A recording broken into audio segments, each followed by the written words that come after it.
So last week I had the great pleasure of having Academy Award-winning director Oliver Stone and historian Peter Kuznick on the show. They were here to talk about their new Showtime series and book called The Untold History of the United States. But the part you didn't see is the discussion we had after that interview, in which I got their opinion on Obama's policies, the current state of play in the United States. Take a look.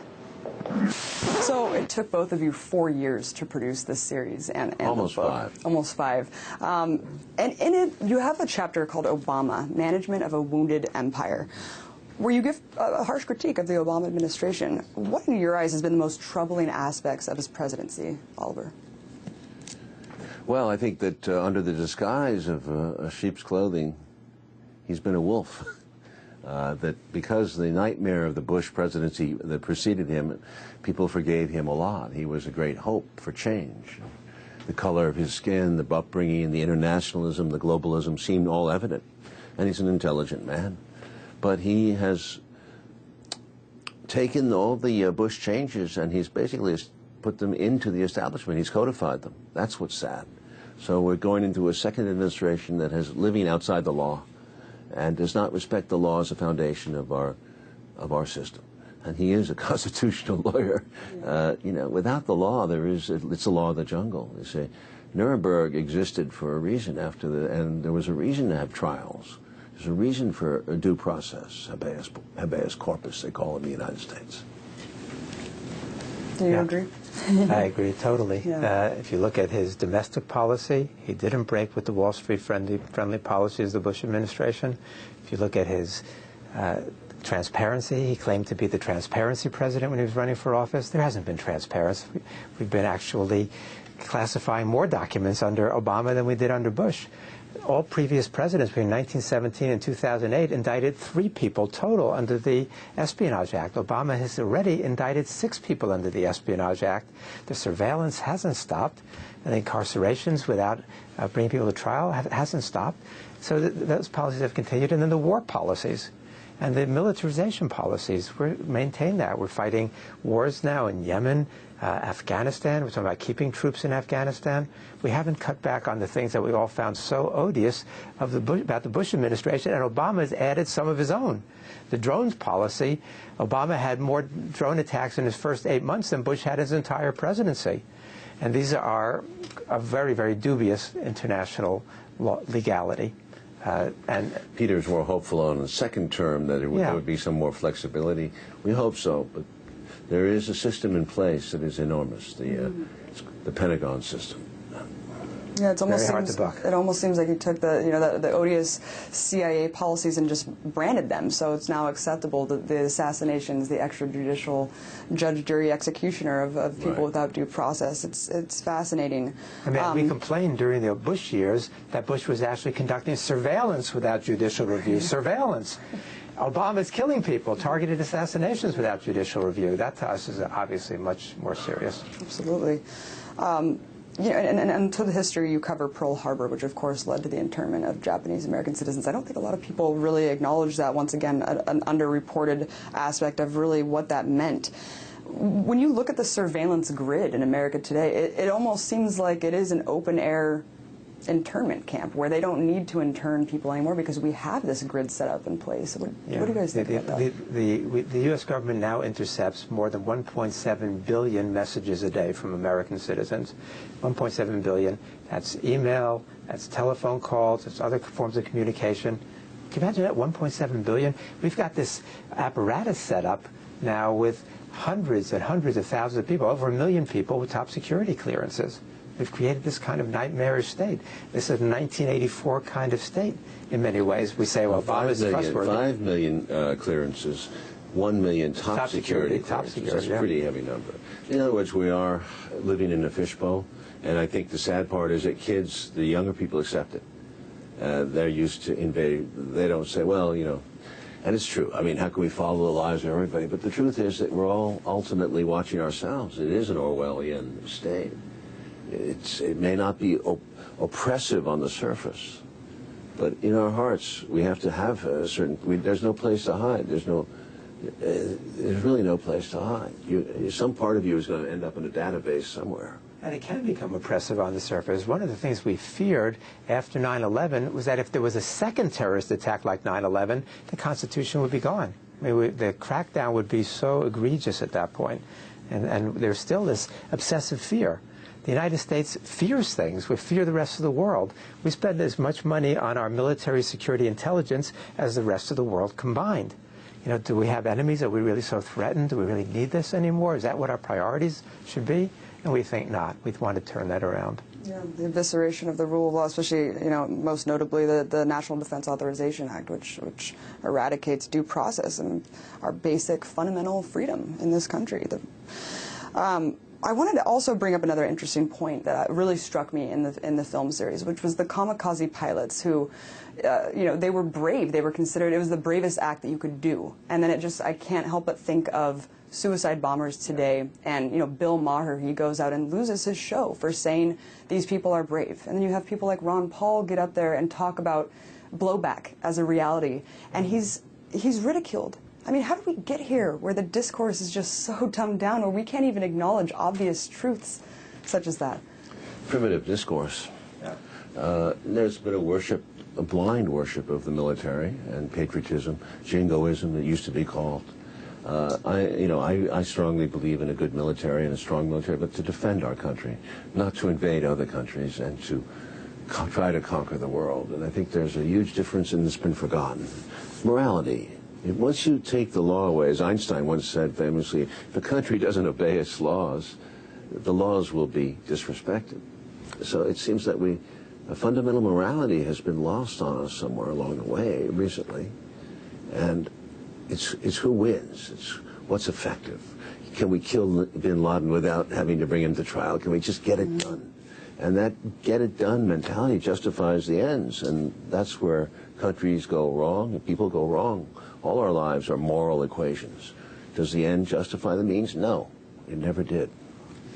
And the other side of what you're asking is about the constraints upon political discourse in this country. Why are people so uninformed? It's what we're trying to deal with in this series.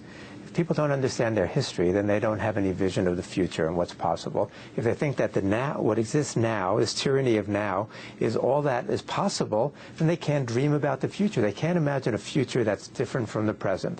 That's why we're saying people have to understand their past, because if you understand the past, if you study the past the way we're presenting it, then you can envision a future that's actually very, very different. And we've come very close on many occasions to going a very different direction in the future. We came very close in 1944, 1945. To avoiding the atomic bombing and potentially maybe not having the kind of Cold War that we had. We came very close in 1953 upon Stalin's death to ending the Cold War. We came close in 1963 when Kennedy was assassinated to ending the war in Vietnam, ending the Cold War, having a very different direction. The early Carter years, again, was a possibility of a different direction. And at the end of the Cold War in 1989, Gorbachev was reaching out to Bush. Did Bush take that olive branch that Gorbachev was giving him? No. Very much different. What do we do instead? We applaud the Soviets for not invading when countries were liberating themselves from the Soviet Union, and then we immediately go and we invade Panama, and then we invade Iraq. And so we're saying that's great. That's great that you show restraint, but we're not going to, because we're the hegemon. As Madeleine Albright, Secretary of State under Clinton, says, if the United States if we use force, it's because we're the United States of America. We're the indispensable nation, she said. We see farther and stand taller than other nations. That's the attitude that Oliver and I are challenging, the sense of American exceptionalism. The United States is the city upon the hill, God's gift to humanity. If we do it, it's right, and that's not acceptable. It's very funny because we go from, the book has been out a few weeks. The series has been playing for the 5th week now, and it will be 10 weeks in all. We go to TV shows, and we sit in these beautiful sets, and they're always rushing in. They got news here, they got news in Gaza, they got Petraeus, they got Obama. Okay, well, what are you talking about? Oh, history, Okay, well, history, what does that have to do with today? But okay, what's your point? So you sit there very patiently, and it's very bizarre to me. I don't know about you, but, well, honey, the past is prologue. This has all happened before. Right. All you're running around, all you're being busy, your ratings. And this is history. It happened before. And if you're smart, you'll see it all perhaps more calmly, and you won't overreact to these situations. It's the United States of amnesia, as Gore Vidal said. And of course, if we don't understand history, we are doomed to repeat it as we are time and time You could also again. argue that media is driven by dollars, the greed. You know, we're going back to our Wall Street theme is, you know, you have a show, and it's not really a news show because it's really about ratings. It's how many people watch it. And the only way you can get that going is with a lot of speed and a lot of zoom and a lot of fancy sets, and people watch, and then keep it moving. Don't think, keep it moving. That's why it's so nice to do a show like this where we can actually discuss the issues in a little more depth, a little more critically. But if you both were to make a film about this generation right now, what's one facet that you think is the most underreported or misrepresented? I don't know about the younger generation. I have 3 children. I think that it's an eternal story to some degree. I think people, no matter what their fashions and they do have a similar morality and consciousness, and patterns reemerge again and again. The young man, the young woman wants to make her way in the world, and they go about it, and it's not that far off than what we went through. So I believe in cyclical history, and I believe that my children are going through what I went through and what my father and mother went through too. I think I always look for those patterns first, before the superficiality set in. I find with my students, and I deal with the kids that age all the time, college students and graduate students, and they care really passionately about what's going on in the world. They're all doing lots of volunteer work. What I found in this generation, unlike Oliver and my generation, is that they treat the symptoms. They're not asking the questions about what's the root cause of all these problems. So they care, they try to change things, they try to reform things, but it's more superficial. And what we're challenging them to do is look at the patterns. Look what's happened from the 1890s all the way through to today. Look at the consistency of the wars, the interventions, the military expenditures, the paranoia, the fear of outsiders, the repression, and get at the root. What's really causing that? What's making the system as a whole sick in certain ways, and how can we root out those deeper causes, and how we understand that and begin to change that. The Occupy movement did some of that. There have been times in the 1930s, the 1870s and 80s, the 1960s, when people were challenging it on that scale. We want the country to begin thinking those big questions again. What is our past? How did we get here? What are the possibilities for the future? What have we done wrong? And what can we get right? Yeah. I mean, do you think these superficialities and the conventional wisdom that we hear are perpetuated to keep us in a perpetual state of war, like the tentacle, you know, kind of the surveillance apparatus, the military-industrial complex, in order to keep that running? Is that why these broader... Fahrenheit 451, you know, you got the television walls, and the jets are flying off and nobody even pays any attention.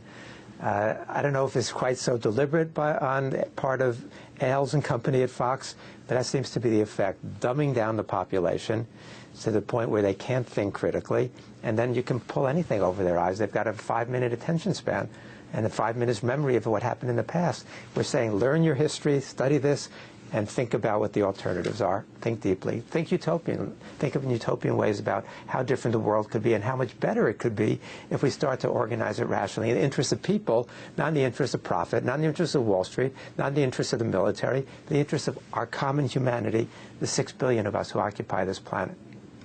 What an amazing concept to entertain, and I hope that we see that in this lifetime thing. It's an ambitious series. I'm